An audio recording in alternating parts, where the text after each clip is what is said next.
স্বত্বীয় সম্ৰাট এতিয়া হিমন্ত বিশ্ব শৰ্মা। হিমন্ত বিশ্ব শৰ্মাৰ আচলতে আঙুলিৰ ধাৰত আমি অসম নাচিব লাগিব। তেওঁ ভাবে তেওঁই অসমৰ একমাত্ৰ ৰজা। আজি আমি বঙাইগাঁওবাসী ৰাইজে বিভিন্ন জাতি ধৰ্ম বৰ্ণ ভাষা আমি শান্তিপূৰ্ণভাৱে আমি যাব ওলাইছিলোঁ পবিত্ৰ সমাধি ক্ষেত্ৰত জুবিনদাৰ। আমি আমাৰ ভগৱানক বিচাৰি যাব ওলাইছিলোঁ। আমি আমাৰ ভগৱানক গৈ আমি লগ কৰিব বিচাৰিছিলোঁ। আমি আমাৰ ভগৱানক গৈ আমি পূজা কৰিব বিচাৰিছিলোঁ। কিন্তু এতিয়া হিমন্ত বিশ্ব শৰ্মাৰ ইচ্ছা কৰিলেহে আমি আচলতে আমাৰ জুবিনদাক আমি লগ কৰিব পাৰিম। তেওঁ যদি ইচ্ছা কৰে আমি লগ কৰিব নোৱাৰিম। আমি আচলতে পবিত্ৰ অন্তৰেৰে খুব শান্তি শৃংখলাবদ্ধভাৱে আমি আমাৰ জুবিনদাক লগ কৰিবলৈ যাব খুজিছিলোঁ। কিন্তু হিমন্ত বিশ্ব শৰ্মাই আমাক বাধা দিলে, তেওঁৰ প্ৰশাসনে। তাৰমানে হিমন্ত বিশ্ব শৰ্মাই ইচ্ছা কৰিলেহে আমি জুবিনদাক চাব যাব পাৰিম। তেওঁ যদি ইচ্ছা নকৰে আমি চাব যোৱা নোৱাৰিম। ইমান ভয় কিহৰ কাৰণে? এই যে ভয় খাইছে, কিহৰ কাৰণে ভয় খাইছে? আমিতো আপোনাৰ এগেইনষ্টত প্ৰতিবাদ কৰিবলৈ যোৱা নাই। আমিতো আপোনাৰ এগেইনষ্টত শ্লোগান দিয়া নাই। আমি আমাৰ ভগৱানক, আমি আমাৰ প্ৰিয় ব্যক্তিগৰাকীক চাবলৈ যাব বিচাৰিছিলোঁ। এই যে আপুনি ভয় খাই আছে, কিয় ভয় খাই আছে? আচল ৰহস্যটো কি? Golden thread of Assam, Riniki Bhuyan মালিকাধীন গল্ডেন থ্ৰেড অফ আছাম, এই কোম্পানীটো আৰু নৰ্থ ইষ্ট ফেষ্টিভেলৰ মাজত আচলতে সম্পৰ্ক কি? এনে কেইটামান পুথি খলিহনা ধৰি বাহ লৈ লাভ নাই।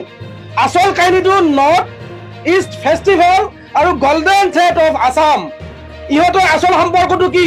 পইচা পাতি লণ্ডন এলৈকে কেনেকে হয় অকল চাম কানুৱে বুজি নাপায়। ইয়াত কোনোবা এগৰাকী আছে আৰু সেইগৰাকীক লুকাবলৈ বিচৰা হৈছে, যাৰ কাৰণে অসমত তেওঁ এনেকুৱা এটা শাসন আৰম্ভ কৰিছে। আমি আজি জুবিনদাক চাবলৈ যাব নোৱাৰা হৈছোঁ।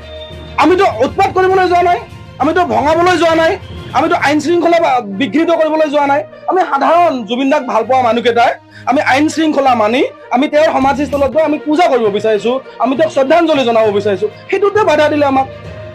তাৰ ৰহস্যটো কি? কি কৰিব বিচাৰিছে আচলতে?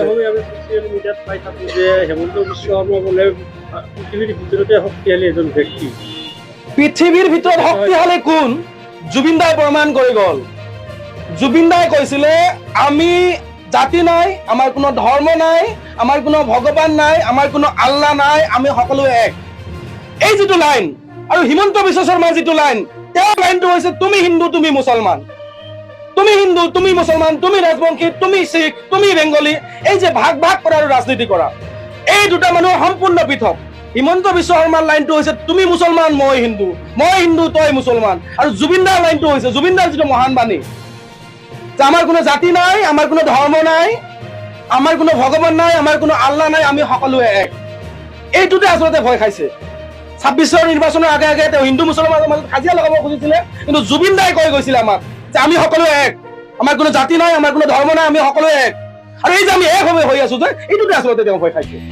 আৰু আচল কাহিনীটো হৈছে গল্ডেন থ্ৰেড অফ আছাম, এই যিটো কোম্পানী আৰু নৰ্থ ইষ্ট ফেষ্টিভেলৰ মাজত ৰহস্যটো কি?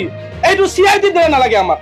এইটো যিটো তদন্ত আয়োগ গঠন মানে ন্যায়িক আয়োগ যিটো গঠন হৈছে, আচলতে এই ন্যায়িক আয়োগৰ দ্বাৰা এইটো তদন্ত হ'ব লাগে। কাৰণ CID হ'লে এইটো ক'ৰবাত গুচি যাব। ন্যায়িক আয়োগে প্ৰথম তদন্ত কৰক golden thread of Assam Riniki ভূঞাৰ আৰু নৰ্থ ইষ্ট ফেষ্টিভেলৰ মাজত সম্পৰ্কটো কি, এইটো আমাক লাগে। আমি যাত্ৰা একচুৱেলি আমি আৰম্ভ কৰিছিলো আমাৰ বঙাইগাঁও বৰপাৰা ৰাজহুৱা খেলপথাৰৰ পৰা সোণাপুৰলৈকে। বা আমাক ইয়াত পুলিচ প্ৰশাসনে বহুতখিনি সহায় সহযোগিতা আগবঢ়াইছে, কিন্তু এতিয়া ধৰি লওক হয়তো খবৰ আহিছে যে আমি ইয়াতে মানে স্থগিত কৰিব লাগিব। কিন্তু স্থগিত কৰিলেও মানে আমি ইয়াতে এতিয়া জুবিনদাক শ্ৰদ্ধাঞ্জলি, একচুৱেলি আমি জুবিনদাক শ্ৰদ্ধাঞ্জলি দিবৰ কাৰণে আমি ওলাই আহিছিলো। এইটোৱেই কথা। এতিয়া ইয়াতে শ্ৰদ্ধাঞ্জলি জ্ঞাপন কৰা হ'ব আৰু মানিকপুৰতে। সোণাপুৰত বিশেষ কাৰণত চাগে যোৱা নহ'ব, ইয়াতে স্থগিত কৰিব লাগিব। কাৰণ আমিতো ধৰি লওক আইনৰ ওপৰত হ'ব নোৱাৰো ন, আইন প্ৰশাসনৰ কথা আছে, তেখেতসকলৰ কথা আমি মানিবই লাগিব। আৰু আমি যিহেতু শৃংখলাবদ্ধ ভাবি তেনেকেই ভাবি ওলাইছো। এতিয়া যিহেতু আইনে প্ৰশাসনে যি কয় সেইমতে আমি মানে চলিম। আৰু এতিয়া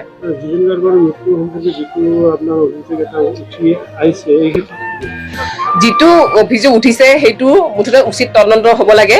অপৰাধীয়ে শাস্তি পাবই লাগিব। কাৰণ জুবিনদা এটা সত্তাক হত্যা কৰিলেতো, অসমৰ সন্তানক হত্যা কৰিলে, আমাৰ অভিমান আমাৰ স্বাভিমানক তেখেতে হত্যা কৰিলে। গতিকে তেখেতে উচিত শাস্তি পাবই লাগিব। অলৰেডি মুখ্যমন্ত্ৰী ডাঙৰীয়া বা এইখন চৰকাৰে বহুতখিনি কাম কৰিছে, সেইটো সলাবলগীয়া কথা। কিন্তু আমি সেইখিনিতে সলাব লাগি থাকিলে নহ'ব। কাৰণ জুবিনক যিহেতু হত্যা কৰা হ'ল ন, বা কালি আপোনালোকৰ মাধ্যমেদি আমি এইখিনিও গম পালো তেখেতক বিষপান কৰা হৈছে। এতিয়া কথা হৈছে সিদ্ধাৰ্থ শৰ্মা নিচিনা এজন বেপাৰী, চামকানু মহন্তৰ নিচিনা বেপাৰী, তেওঁলোকে ক'ত সাহস পালে জুবিনদাক হত্যা কৰিবলৈ বা প্লেনিং কৰিবৰ কাৰণে? গতিকে এইবিলাক মানে কোনো কাৰণতে ৰেহাই দিয়া নহ'ব। ইয়াত উচিত বিচাৰ হ'বই লাগিব। আৰু মুঠতে ৰাইজে শান্ত নাথাকে সিদ্ধাৰ্থ শৰ্মা আৰু চামকানু মহন্ত একো নোহোৱালৈকে। আমাক উচিত বিচাৰ লাগিবই, অসমবাসীক বিচাৰ লাগিবই।